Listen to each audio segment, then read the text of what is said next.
할렐루야. 오늘도 하나님의 은혜와 평강이 성도님들과 그 가정에 함께 하시기를 주님의 이름으로 축원을 드립니다.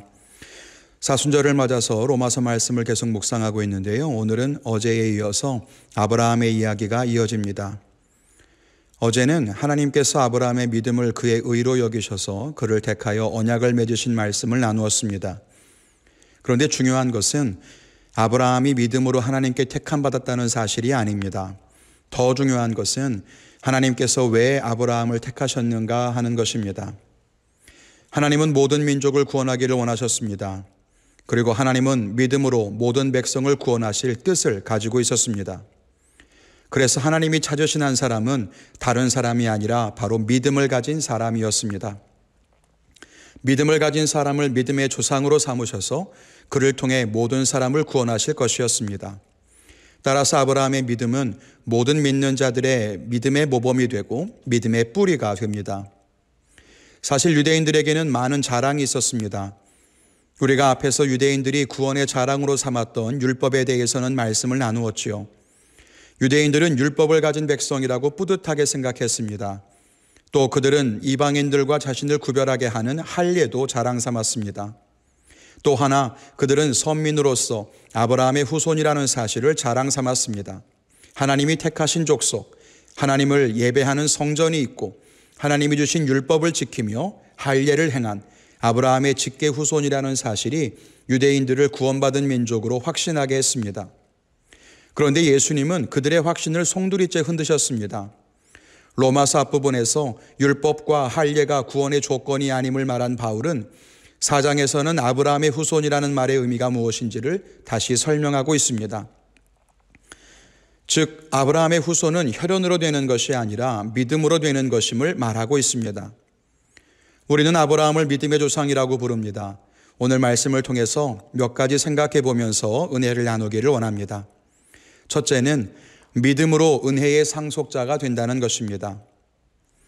히브리서 6장에 보면 하나님은 아브라함에게 약속하신 것을 그 후손들에게 기업으로 이어가신다고 말씀합니다. 하나님의 약속을 대대손손 유산으로 이어간다는 거죠.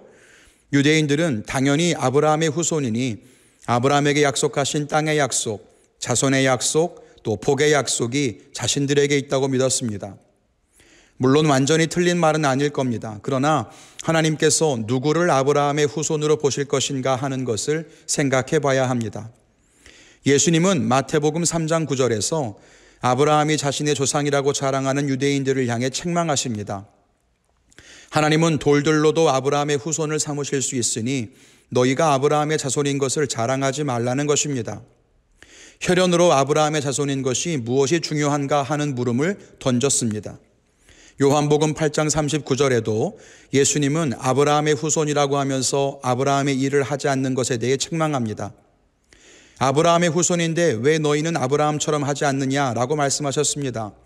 여기에서 말하는 아브라함의 일이란 어떤 행위를 말하는 것이 아니라 아브라함이 보였던 믿음을 말하는 것입니다. 성경은 아브라함의 후손은 믿음을 가진 사람들이라고 분명히 말합니다. 갈라디아서 3장에도 믿음으로 말미암은 자들이 아브라함의 자손이며 그들이 아브라함과 함께 복을 받을 것이라고 말합니다. 우리는 믿음을 가진 사람들입니다. 그리고 믿음을 가진 우리는 믿음으로 하나님께 약속받은 아브라함의 후손이 되며 아브라함의 복을 이어받게 될 것입니다.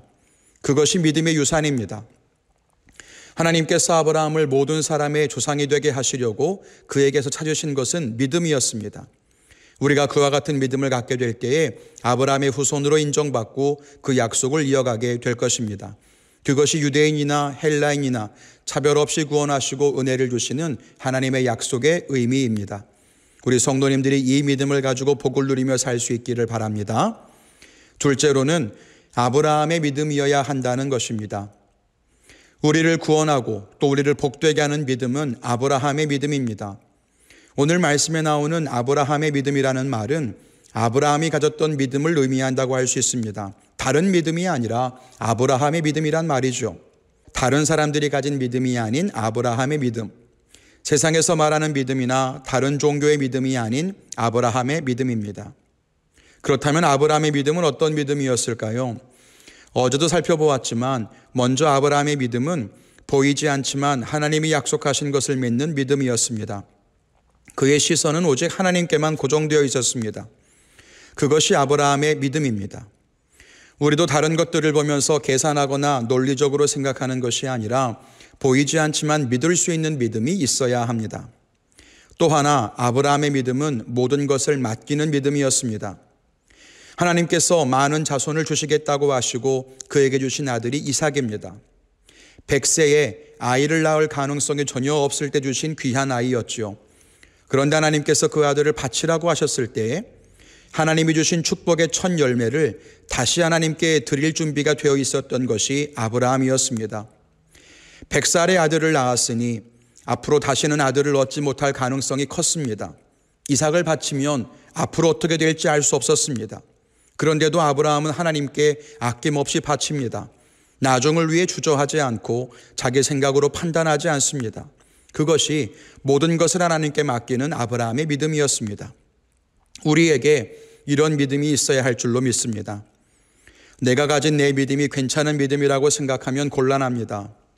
하나님과 세상을 저울질하면서 계산하는 우리의 믿음을 과신해서는 안 됩니다. 믿음의 평가는 크기에 있지 않고 순도에 있습니다. 우리는 믿음으로 어느 순간 정말 위대한 결단을 할 수 있습니다. 그러나 그것이 중요한 것이 아닙니다. 그렇게 한순간 큰 결단을 했지만 다른 때에는 믿음이 없는 것처럼 살아간다면 그것은 의미가 없습니다. 아브라함이 이삭을 바친 것을 하나님이 기뻐하신 것은 아브라함이 큰 믿음을 가졌기 때문이 아닙니다. 아브라함의 믿음이 순전했기 때문입니다. 이것을 오해하면 안 됩니다. 우리는 믿음으로 크게 무언가를 하려고 하는데 그것이 아니라 우리의 믿음이 진실되고 순전한 믿음인지를 살펴봐야 하는 것입니다.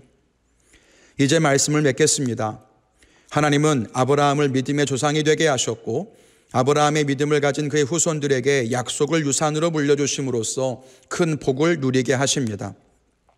구원의 은혜와 복을 누리는 우리가 되었으면 좋겠습니다.